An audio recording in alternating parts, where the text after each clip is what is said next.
Welcome to our introduction to probability. Probability measures how likely an event is to happen. It's expressed as a number between 0 and 1. A probability of 0 means an event is impossible. 0.5 means it's equally likely to happen or not happen.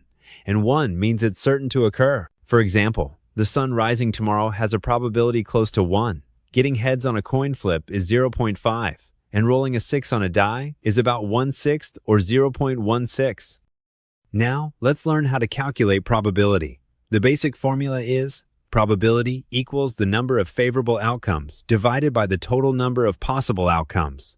Let's use the example of rolling a die. The sample space, which is all possible outcomes, consists of the numbers 1 through 6. So the total number of outcomes is 6. If we want to find the probability of rolling an even number, the favorable outcomes are 2, 4, and 6. That's 3 favorable outcomes.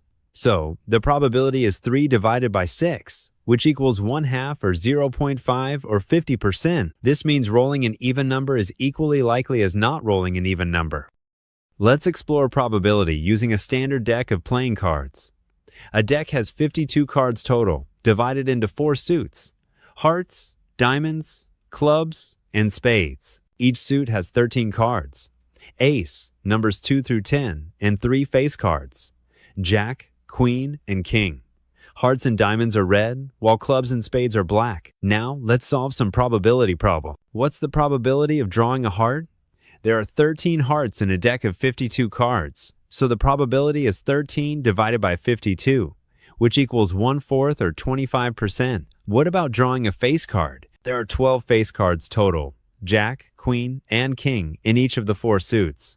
So the probability is 12 divided by 52, which equals 3/13 or about 23%. Now, let's learn about complementary events. Complementary events are events that cannot happen at the same time. If one occurs, the other cannot. The sum of their probabilities always equals 1. The formula is the probability of not A equals 1 minus the probability of A. For example, if the probability of rain tomorrow is 30%, then the probability it won't rain is 1 minus 0.3, which equals 0.7 or 70%. This concept is useful in many applications, such as finding the probability of at least one success, calculating the probability of failure, and solving more complex probability problems. As you can see in our diagram, as the probability of event A increases, the probability of not A decreases, and their sum always equals 1.